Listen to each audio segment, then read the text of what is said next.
Hello, and welcome to Message in the Middle with Marianne. We all know that life is hard, right? It's messy, it's unpredictable, but it can be wonderful all at the same time. My hope is that we can take a deep dive into self-development topics and explore life's lessons through book clubs, conversations, and interviews. And together, we can uncover the lessons that others have already learned to help us navigate this crazy, wonderful ride called life.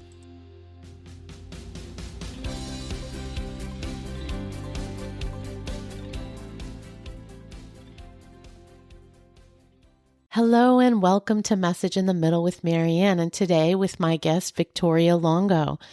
Victoria is an internationally known psychic medium, energy healer, yoga instructor, and intuitive coach.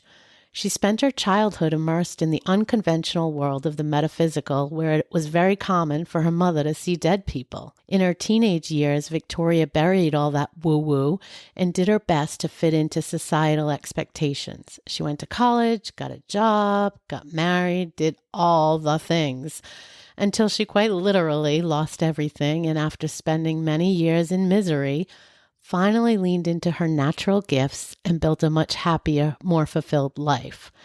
So thank you for joining me first and foremost. Thank you for having me. Yeah, I'm so excited to chat with you. And I know I gave a little bit or kind of the summary of your backstory, but I was hoping that you could maybe play that out for us. Like, what did that look like as you were going through it? And how did you end up here where you are now? So going through it was some of the darkest nights of my soul. But it all started when I was in high school and we had moved, and I desperately wanted to fit in, right? So I started allowing society to dictate what my interests were and what my pursuits in life were. And of course, I was the first one in my family to go to college. So it was like that was the pathway out of poverty and lifestyle that I had grown up in. And so I got the corporate job, and I had my college sweetheart, and we had bought a house, and it was like, I was just so miserable going to work. I remember thinking, I cannot do this for another 30 years. Cannot. Like, it was so soul sucking for me to be there. And I honestly had no idea what else I could do, because this is all I had been steered, guided, conditioned to have, that it didn't even enter my world to do anything else. Right. And then when I had everything stripped away and I had to move into my parents' basement, and like, all right, this is worst case scenario. So what's my one regret? What would I regret not doing? And at that time it was moving to New York, because I had always loved the city. I grew up outside the city. So grew up coming here and always allowed people to talk me out of being here. And now 12 years later, here I am, still here. Best decision of my life. And everything has just unfolded from there. So interesting. I know it's not what we're here to talk about, but I find it fascinating. And I say this all the time. Everyone's probably sick of hearing me say that, but there's like these pivotal moments that happen in our life. It's like, the old saying, the straw that broke the camel's back, right? There's something that always happens that sort of shakes us up and makes us take inventory. And it ends up being the best point of our lives, really, because it creates such a big shift. So I actually didn't know you were going to say that. But it ties into, we just keep hearing that same story over and over. It's overwhelming how often that happens. So before I get into the primary topics that we were going to discuss today around the series that I'm trying to do during the holidays, I did want to touch on the topic of loss and grief. I think I just got done doing a series around that.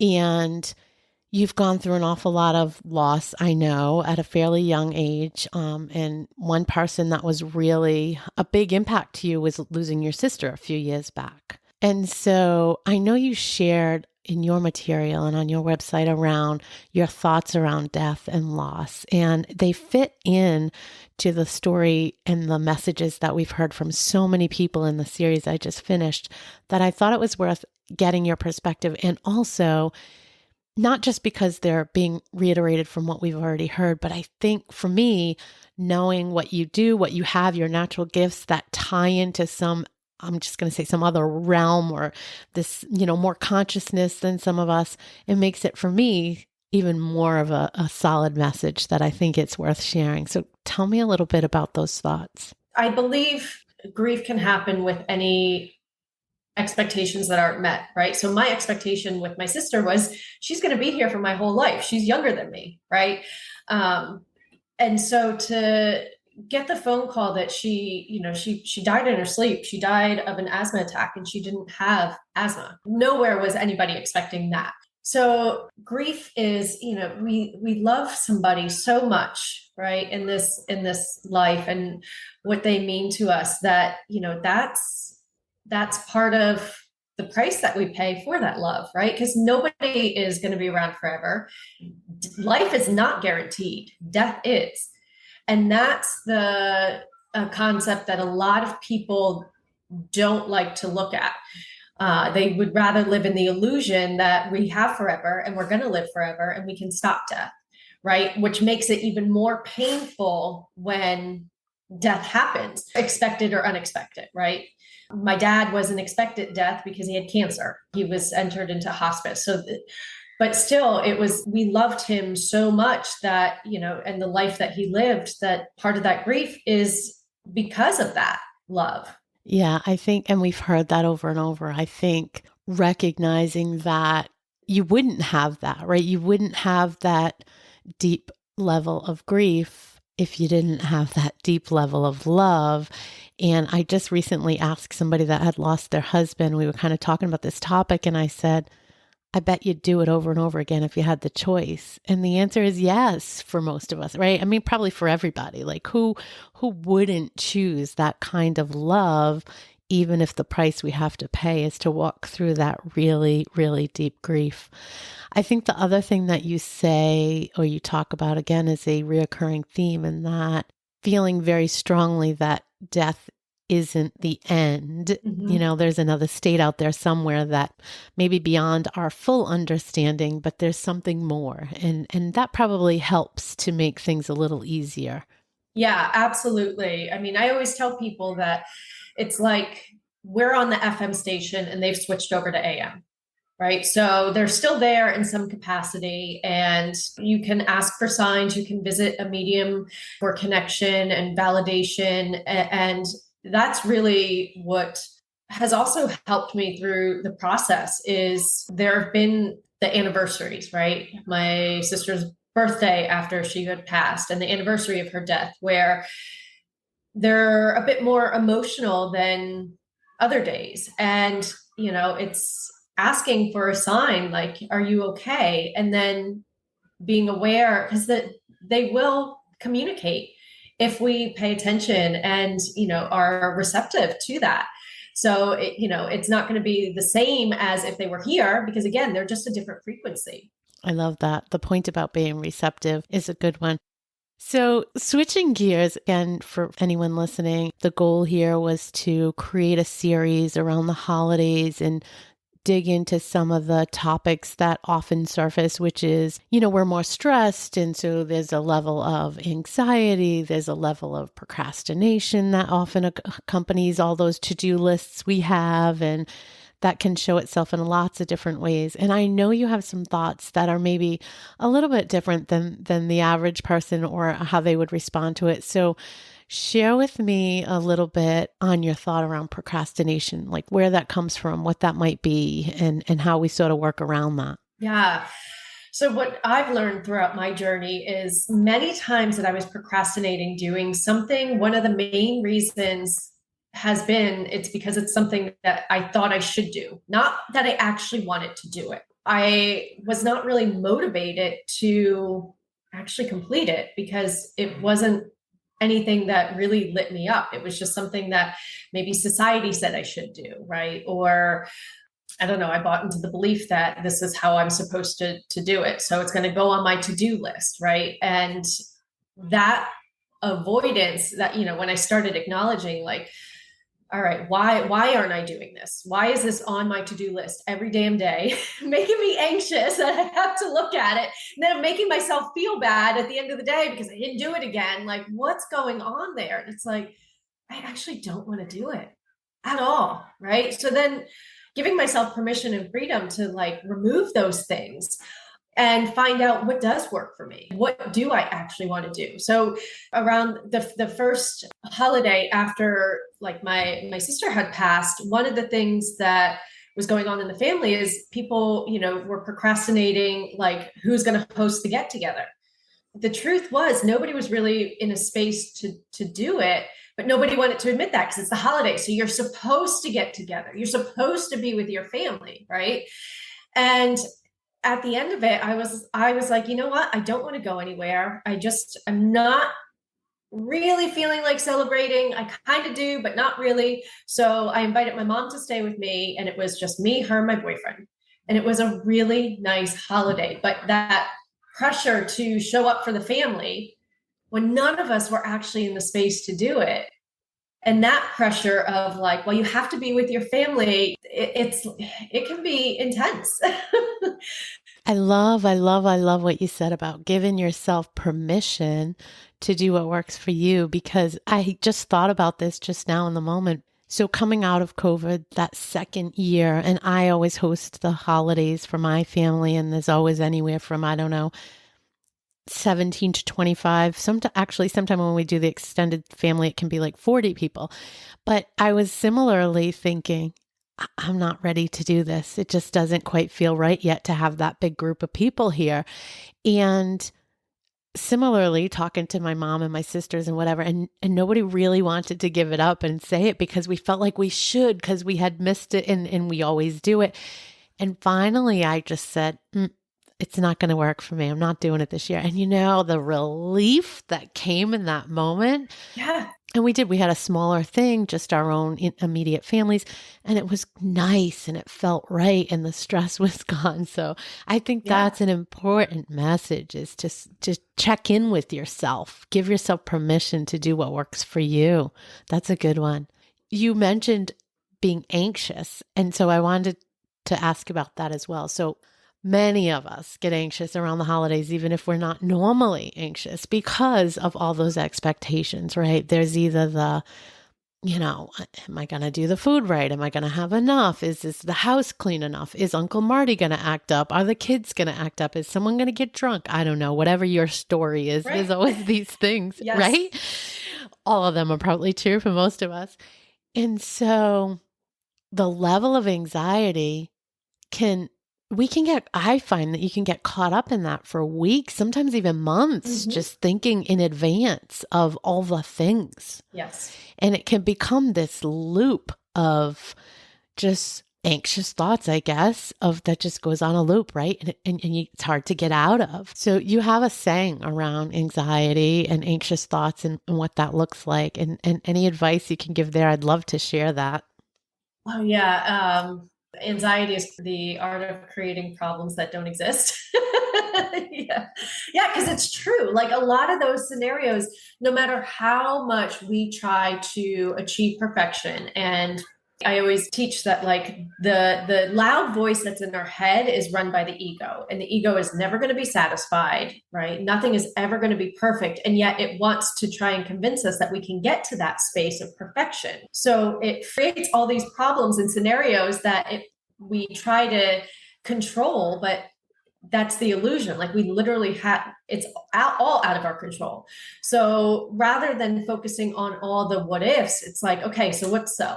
Am I doing the best I can right now in this moment? And for most of us, we are. There's always room for better. Always, always, always. But, if we only have an hour to come up with a dish, then it might not be the most elaborate dish that we would usually make for the holidays, but we're giving it our time, attention, and love. So rather than stressing ourselves out over it could have been this or it could have been that, like, this is what I can do. I think easier said than done, right? In reality. So, and I know you're somebody who's dealt with anxious thoughts for a long time, but yeah.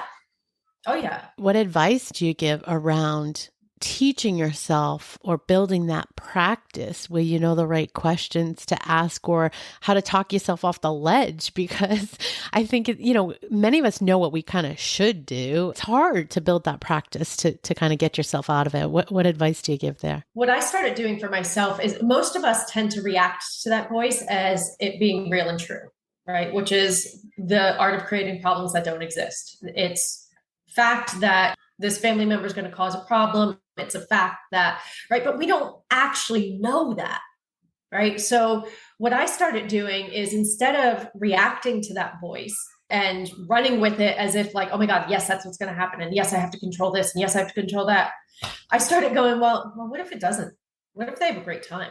Right? Like I really started flipping it because then it was like I couldn't actually answer that in the moment. And it just broke up that repetitive thinking because like attracts like. So the more that we go on this rampage of everything that's going to go wrong and everything that we have to do yet, the more thoughts that we're going to pile on that fit that scenario versus like, well, what if it doesn't? What if everybody enjoys this? What if everybody has a good time? Yeah, it's flipping the script, right? Flip that script and have another perspective. That's, again, a common theme that we hear with lots of trying to work on yourself and do self-development or kind of work on all the mindset and belief stuff. I think that's a common tool to sort of flip the script and grab another perspective.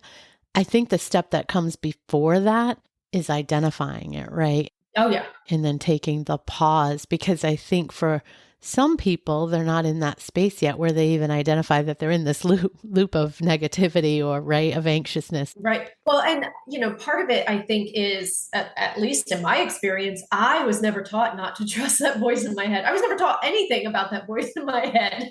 This was stuff that I had to explore on my own outside of schooling and all of that, because we're actually taught to rely on that, to figure things out, right? To use our heads, to be smart. So when we're in that pattern of just reacting to that, it does take, it's not going to change easily. It's not going to change quickly. It takes practice. And you are 100% correct. It's being aware when it's happening. That's the first part in breaking it, in breaking that habit. What just jumped into my head was that one of the things that you do as a, your day job is working with people on helping them tie into their intuitive side or learn to listen to their own intuition. But it's an interesting dichotomy that we're sitting here saying, don't listen to the voices in your head. And yet we should always tie into and listen to our intuition. So how do you differentiate between those two things? I bet people probably, if they think about that, may struggle to understand the difference. Well, how do I know this isn't my intuition telling me that X, Y, and Z is going to happen, or I have to watch out for X, Y, and Z? And how do I know it's instead coming from those past stories or those limiting beliefs? Like, how do you differentiate between those two things? It's a great question. Intuition is never loud, and intuition rarely makes sense. So if it's loud, repetitive, based off reasons and justifications or excuses, it is not your intuition. So going back to procrastination, it's an easy place to see, well, easier, because if you have the story of like, well, I should do this because, or I need to do this, that's never intuition. Intuition is more like, oh, I should go shopping today for Christmas gifts. And then your mind will probably immediately jump in. No, we have appointments. It's going to be too crowded. We're going to go later. We need to, do this first, because the mind has decided this is the pathway to have it. Whereas your intuition knows that if you go right now, you're going to find the exact gifts that you're looking for without the stress of trying to time it correctly using your mind, because the intuition is connected to everything, right?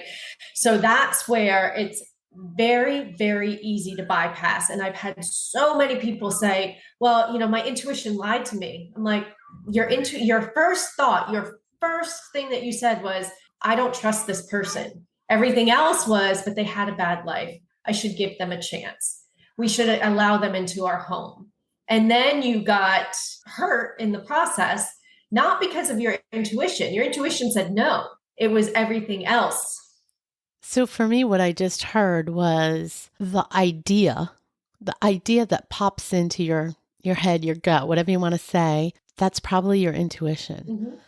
The reasoning around any of that. I'm going to call it reasoning, whether it's really rational or not, but feels like reasoning, right? You're trying to justify either way or frame it up in a certain way.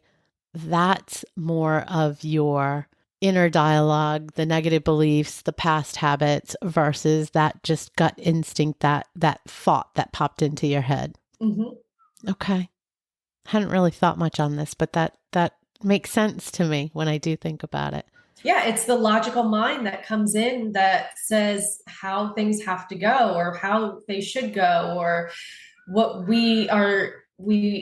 none of us are bad people, so we need to believe the best in others, even though our gut says, and the holidays is a great example. Don't invite this person. Oh, but we don't want them to be alone, right? Like we need to share, but our gut is like, there's something off. And then they come in our house and steal, just as an example of something that could happen, or they cause a fight, or they, whatever. But if we had just had the courage to listen to that voice that said, don't invite them, we could have avoided all of that. It ties back into your first point about giving yourself the permission to do what's right for you. And I feel like we often, we talk ourselves out of that, whatever that thing is that we need so very often. So I think that's a key takeaway here is as we go into this season and we have all these extra responsibilities and stresses and expectations, both our own and other people's, we probably need to check in with ourselves and we probably need to give ourselves the permission to change it up, set limits, set boundaries and do what feels right for us instead of just kind of going through the motions in autopilot with what we've done before or what we feel like we have to do. Yeah. One of my mentors called it the lie of belonging, right? Like we buy into the lie that we have to act a certain way in order to belong in society and to be a good member of society or to be a good, family member, daughter, mother, or whatever, right? But it's a lie because when we show up in that capacity, we're usually more stressed, have less patience, more short-tempered. So it actually ends up creating more problems than if we had honored those boundaries and whatever our gut intuition is telling us, which might be different than what society is saying should be. I like that. Yeah. It takes practice. It all takes practice. Oh, it does. So for you that is listening, thank you for listening. Yes. But also, like you said before, it doesn't happen overnight. None of this happens overnight. And you just got to try a little bit at a time. And it might be that this year, during your holiday season, you make one decision differently that feels better on you, right? And then next year you grow that a little bit. I mean, some may be bolder than that, but I think it can start with that, right? Yeah. I mean, it takes courage to say no when everybody else is saying yes. Right. So giving yourself permission to have that courage to advocate for yourself and what's going to make this more enjoyable for you, because this is your life. This is the only life that you have in theory in this body, right? We could look at reincarnation and all that, but this is your life. So for all you listening, like, why not enjoy it? Yeah. Why not give yourself permission to create more peace of mind? Yeah. And my advice and thought on the takeaway here is, and it goes it's a general comment, but also especially in this time, really stop and think when you start to feel yourself feel overwhelmed, stop and think about the things that are overwhelming you and say, are you doing these because you really need to? Or are you doing them because you feel like you have to, somebody wants you to, or that's what's expected of you. And if you really want to, then probably you can work on prioritizing other things or figuring it out. But I bet, I'm just thinking in my own head, there's a whole bunch tied to the holidays that I could certainly do without if I was being true to really what would feel best to me. So I bet others are the same. So that might be an exercise we can all try to take. Oh yeah. One example, and I know you probably have to wrap up soon, but it's like, if you have kids, having a kid clean the house and then they're like, well, they don't do it right. It's not my way. They're going to miss this, right?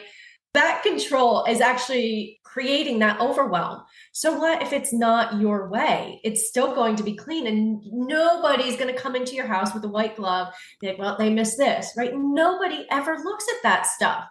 But we create more stress by saying, well, I have to do it. I can't delegate this because they're not going to do it right. But there is no right. I feel seen. I feel like you did that just for me because my kids make fun of me because I clean for like, I don't know, 3 weeks. I'm maybe exaggerating a little bit, but I like go over the top crazy about cleaning. And you're 100% right that nobody notices anything but me. They're here to have a good time. They could care less if you, I don't know, forgot to dust a shelf or something. Right. Right. So it's like going back to what you said, like, is this creating that overwhelm? Is there another way I could do this? All right, I'm going to pass it off. And you know what? I'm not going to stress about that. It's going to get done the way it's going to get done. I'm going to worry about this. Yeah, I love that thought. Yeah. Getting better at that. Again, it's a practice, right? It is. Yeah, absolutely. It's a practice. So before we do wrap up, I have two things. One is I just want to give you a chance. Is there anything else you want to share with anybody that's listening that we didn't talk about or we didn't pull out of the conversation? Is there anything, any parting words or any thoughts that you want to put out there?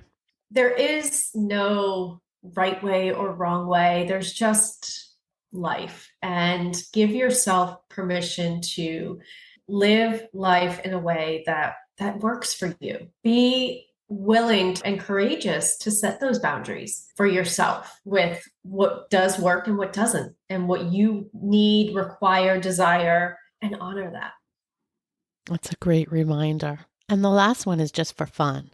So I would be remiss if I didn't put you on the spot and ask, since you do readings and you're intuitive as a day job, is there anything I should know? I would say, I wonder how much fun you can have this holiday season and how much more control you can let go of. Because there's a lot of people who are willing to help if you allow them to. Yeah, that's a good point. And I'm definitely walking away thinking about that. So yeah. Yeah. So I'll try to put it into practice and report back. I'm going to definitely think about that. And there's some things I'm probably going to not do because of this conversation. So thanks for that. You're welcome. All right. Well, I had a great time chatting and I appreciate you joining us today. Thank you. This was wonderful. We'll put all your links and contact information in the show notes, and people can get in touch with you if they choose to. And we might have a different type of conversation in the future. Yes. hold that thought, people, because I know there's a lot of interest in the group on what your core competencies are. So we might have to bring that in for a second run. I would love that. This has been so much fun. Thank you for the opportunity. And I really enjoyed it. Thank you for listening to this episode of Message in the Middle with Marianne. If you enjoyed the podcast, please take a minute to share it and write a review, as it helps bring new listeners to our audience. If you'd like to keep the conversation going between episodes, please join us at Facebook group Message in the Middle with Marianne.